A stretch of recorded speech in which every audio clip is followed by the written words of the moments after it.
We're joined now by Tom Brokaw. Tom Brokaw, of course, who covered George H.W. Bush. And Tom, you wrote the book about George H.W. Bush's generation, the greatest generation.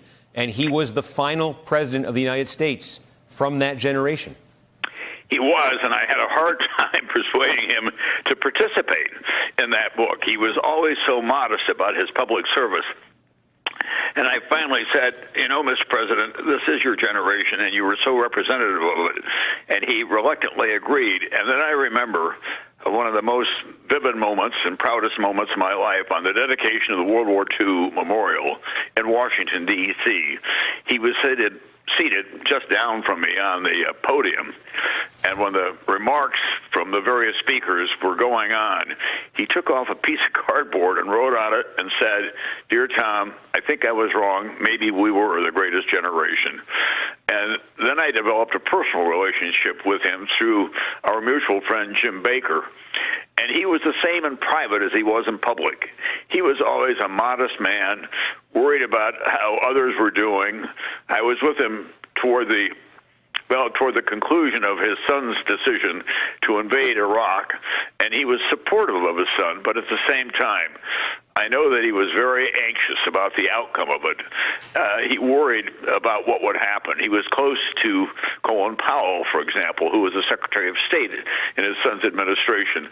And you'll remember that Colin Powell was not included in a lot of the decision-making by Vice President Cheney and Defense Secretary Rumsfeld, and that troubled him.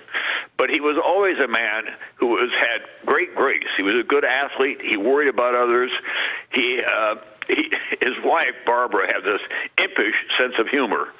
And from time to time, she would say something that was in politics, and George would just kind of say, "Oh, now, Bar, don't go there."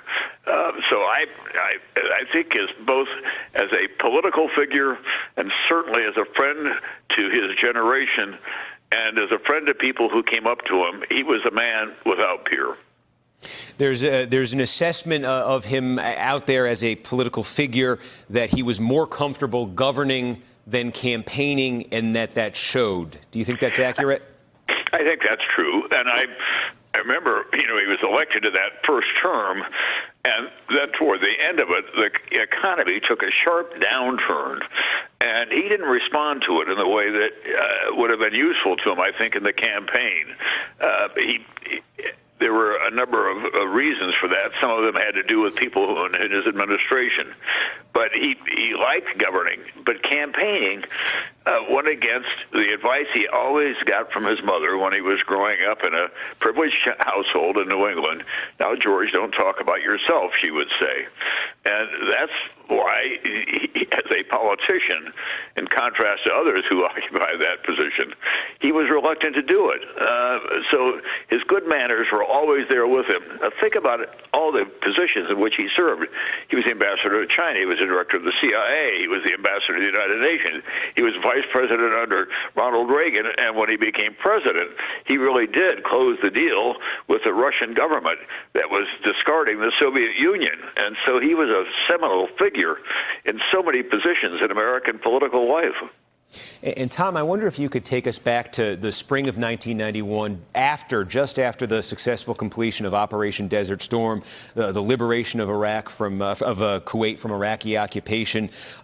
He hit 91%, George H.W. Bush did, in his approval rating. There were patriotic celebrations in this country, parades, ticker tapes, celebrations that we really hadn't seen since World War II that spring. Yeah, and it was kind of the last time we had that moment in any military operation. It was, when you stop and think about it, the last unconditionally successful military operation that we had. It was over in a hurry. There was a lot of pressure on him to go all the way to Baghdad. He didn't want to do that. He thought, we've accomplished what we were set out to do, which is to drive Saddam Hussein out of Kuwait. And then, of course, there was one big mistake made. General Schwarzkopf later said, unfortunately, I allowed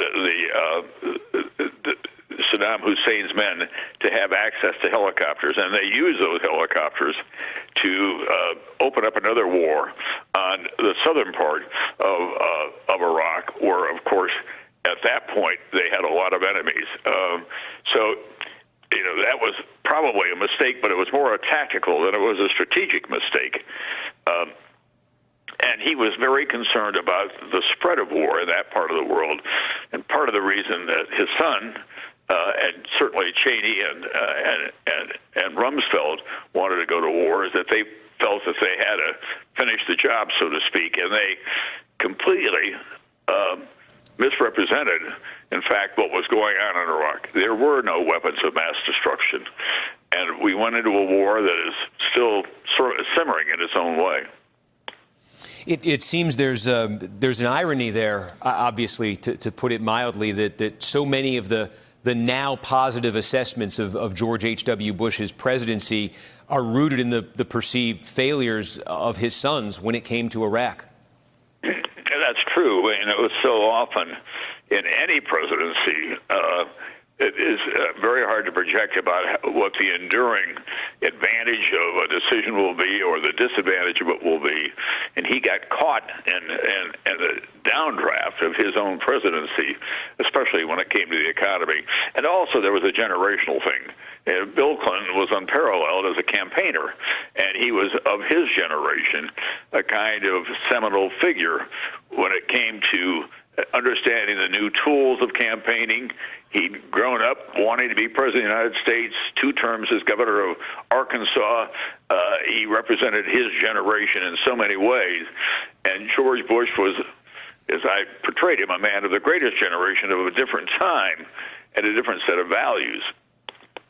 Tom Brokaw from NBC News, the anchor of the NBC Nightly News when George H.W. Bush was president. Thank you for taking a few minutes and joining us. Yeah, Truly my appreciate pleasure. it. He was a great man. I really got to know him as a friend. I'll just tell you one final story about him. I was visiting with him up at Kennebunkport, and he was at that point concerned about what was going on in the Republican Party. And I'll leave some of the names out, but his wife, Barbara, said, sit over there next to George, Tom, so I can take your picture together. And I sat over next to him, and she said, I'm going to release this as the co-chairs of GET, and I won't say who it was they were talking about.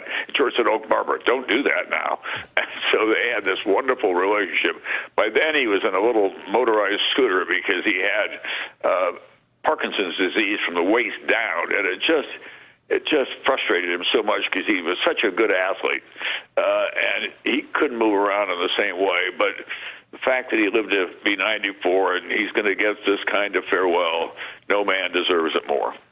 All right, Tom Brokaw, thank you very much. Hey there, I'm Chris Hayes from MSNBC. Thanks for watching MSNBC on YouTube. If you want to keep up to date with the videos we're putting out, you can click subscribe just below me or click over on this list to see lots of other great videos.